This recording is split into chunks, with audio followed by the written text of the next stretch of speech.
Welcome back. The president of the California Retailers Association is blaming the state for how it handles shoplifting. Rachel Michelin claims Prop 47, which downgrades crimes like theft of goods under $950 to a misdemeanor, led to a surge in crime. Retail revenue losses to theft remain higher than they were half a decade ago. The National Retail Federation estimates more than $95 billion in losses this year alone. Wow. David Johnston joins us now. He's the Vice President of Asset Protection and Retail Operations for the National Retail Federation. David, great to talk to you about this. For anyone who's been in a CVS or a Walgreens or a pharmacy lately, they will likely see these plastic barriers. You got to ask someone for a key to get deodorant. It sounds crazy to me, but put all of this into perspective for us. How big of an issue is shoplifting these days? Yes, thank you for having me today. You know, retailers are dealing with epidemic levels of shoplifting, more than they've ever seen in the past. And although some can be contributed to what is normal with regards to the opportunistic or the shoplifting for personal need and consumption, what they're dealing with is a high frequency of theft, repeat offenders, and large quantities of merchandise being stolen. That's really indicative of organized groups, whether they be loosely and locally tied to large transnational organized theft groups, using shoplifting as a means of financial gain.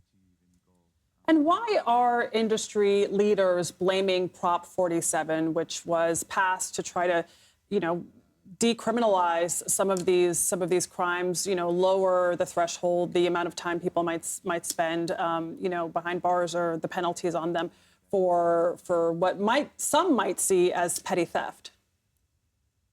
Well, I think there's a lot of factors that are taking place right now that's contributing to this, and some of them are changes in local laws and penalties. And we have to look at it, and when those laws were first drafted and even looked at, it's for those petty thefts. It's for the opportunistic thefts that are taking place.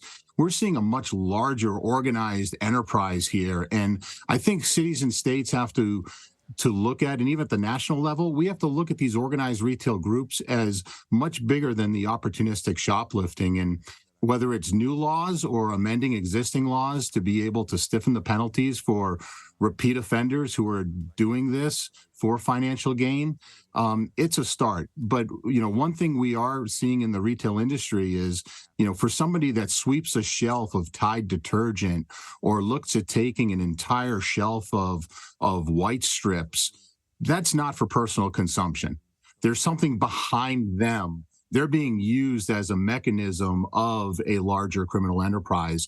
And that's where we have to stiffen the penalties and the laws to go after that group. What's amazing is that it's these items that you don't normally associate with theft. That's exactly detergent. what I was going to say. And toothpaste, I go back to this key you got to get to toothpaste and deodorant. We think as customers, surely the store is insured for these items. David, you're alluding to a larger organized ring of theft. Who are these groups? Where are they? And where are you seeing some of the worst shoplifting? Well, the shoplifting is taking place across the nation. We have seen communities, whether they be large and urban size, down to local rural communities. We've seen businesses at the national level, as well as small businesses being impacted. And, who these groups are, again, they range in scope and scale, where they can be loosely tied, involving gangs and local communities, or they can be transnational theft groups that are using the retail theft to finance their other collateral crimes. We've had investigations at state level and federal level with many retailers that have involved drug trafficking, human trafficking, and all using the retail theft as a mechanism of financing these other collateral crimes. David Johnston, thanks so much for your insight. Thanks, David. Thank you.